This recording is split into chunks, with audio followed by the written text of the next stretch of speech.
Ouais. Attention, hein. Vous me connaissez sûrement avec le cooking show. Voilà, je suis un chef complètement étoilé, le meilleur chef de la planète. Mais il faut savoir que j'ai aussi une autre passion à côté, c'est la survie. Et aujourd'hui, justement, je voulais vous montrer un petit peu de survie dans le Survival Show. Allez, suis-moi. La vérité, c'est que c'est une vidéo d'utilité publique parce que si jamais vous êtes coincé dans une forêt, il n'y a personne autour, il n'y a aucun réseau, bah vous regardez cette vidéo. Si aujourd'hui j'ai décidé de partir à l'aventure, c'est parce que j'avais envie de me mettre dans la peau de mes ancêtres. Et je les connais bien, mes ancêtres, grâce à MyHeritage. Mais c'est quoi MyHeritage ? C'est vrai, ça, c'est quoi MyHeritage ? C'est quoi MyHeritage ? Bonjour, je suis Arbre et je vais te répondre Théo. MyHeritage, c'est le service de recherche familiale numéro 1 dans le monde. Ils ont plus de 36 milliards de documents sur lesquels ils s'appuient pour trouver des membres de ta famille, tes ancêtres et des informations sur eux, genre leur métier, leur lieu de naissance ou peut-être même leur espèce d'arbre préféré.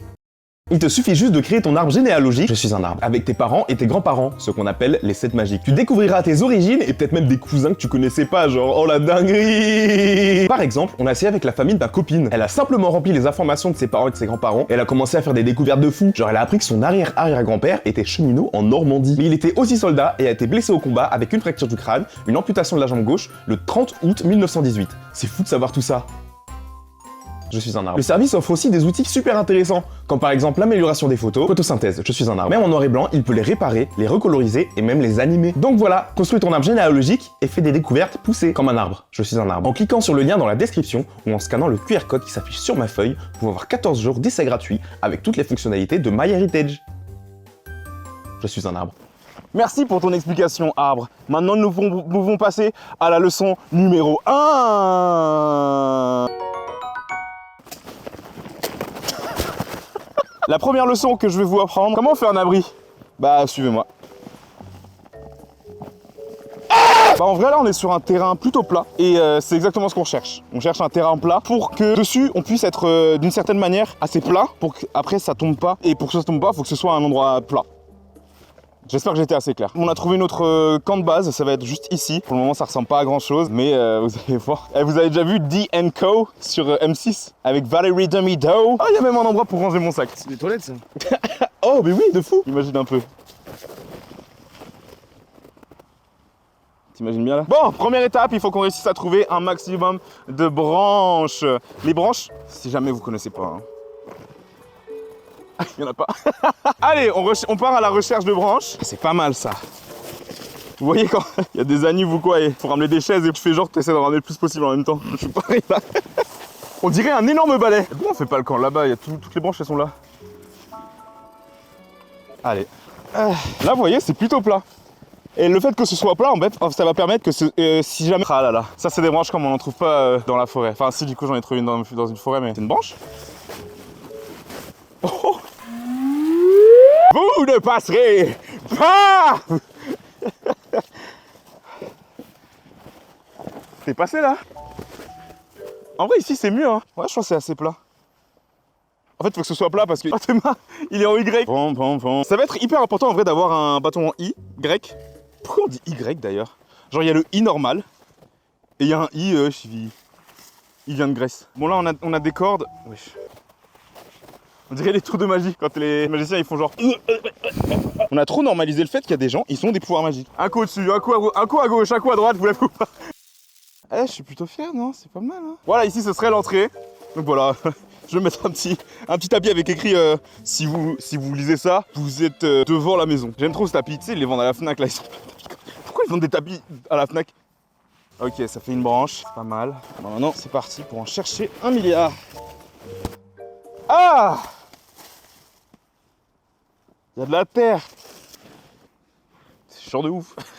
J'espère que je vais pouvoir rentrer en Uber. Bon bah je crois qu'on a fini hein.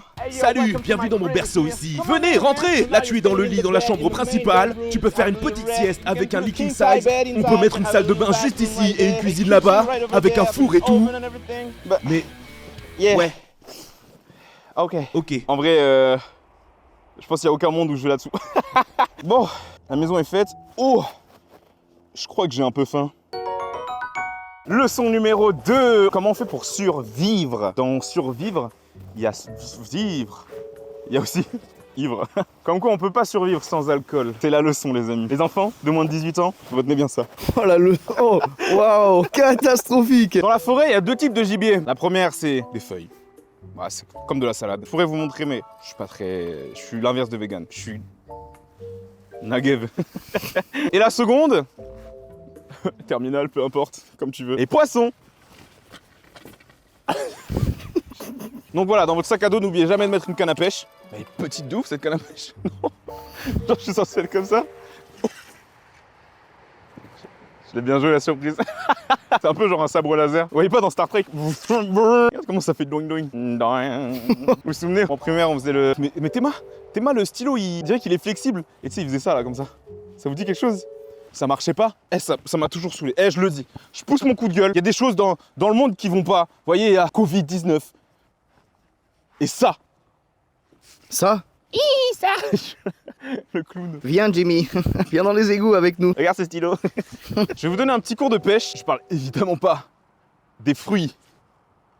Non, c'est pas du tout la même chose. Si jamais vous croyez que c'est la même chose, les gars, retournez en 3e. Mais je parle pas de la classe, je parle de...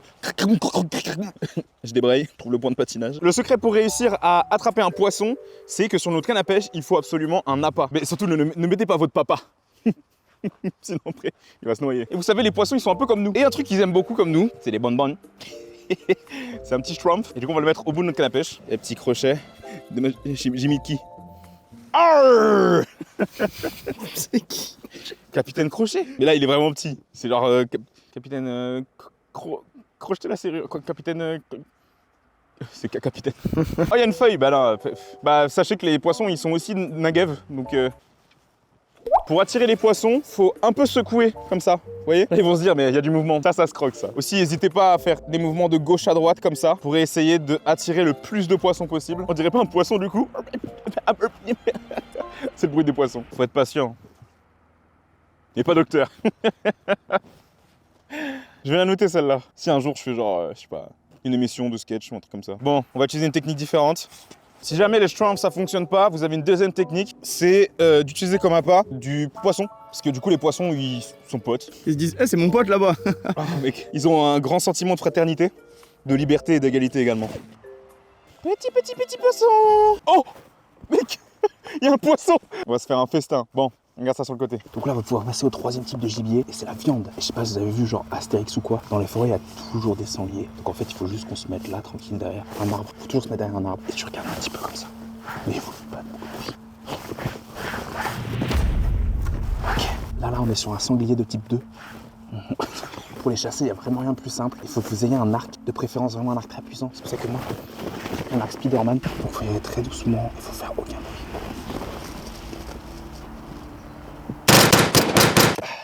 Je crois qu'on l'a eu. Oh, on l'a eu. On va bien manger ce soir. Après une longue session de chasse, quoi de mieux que d'être chez soi, hein? Bon, j'imagine qu'on a tous faim, vous avez faim, moi j'ai... Il fait un peu froid là, non? Leçon numéro 3. Donc le temps qu'on fasse le feu, n'hésitez pas à mettre votre viande dans le réfrigérateur. Et puis maintenant on va commencer pour faire on machine. Comme vous pouvez le voir, la nuit est en train de tomber. Et la nuit, on voit quoi? Rien. Avec quoi on voit des trucs? Une lumière, une LED, un panneau LCD, une télé OLED, 4K, peu importe. Mais là, il n'y a pas ça dans la nature, il faut du feu. Ah, franchement, j'ai d'être ça dans ce que j'ai dit là. Ouais. Avec... Theo Grills. Oh, tu sais ce qu'il faut faire? Un montage en mode edit où je dis des dingueries. Vas-y. Ok. Le plus important, c'est pas la force. C'est comment le vent se lève. Waouh. Attends, j'en ai une autre. La liberté n'a pas d'heure. Mais le prisme en a. Le prisme. Pour faire un feu, il n'y a vraiment rien de plus simple. Il vous faut seulement cet outil. Vous voyez cet outil? Ça s'appelle un... Comment ça s'appelle dans Minecraft? Ah, un silex. Un silex, voilà. Silex, c'est un élément naturel, donc ça, il y a un monde où vous trouvez ça directement dans la nature. Et en gros, si tu veux... Oh! T'as vu? Non. Oh! Damn. On dirait les bougies d'anniversaire. Vraiment rien de plus simple. Juste ça. N'hésitez pas à ramener aussi un barbecue portable, un peu de charbon et de l'allume-feu. Et puis, vous êtes prêts, hein? C'est quoi ce charbon? On dirait... Je sais pas.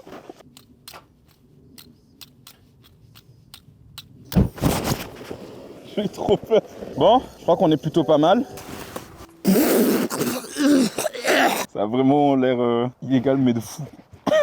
Bon, évidemment, faites attention.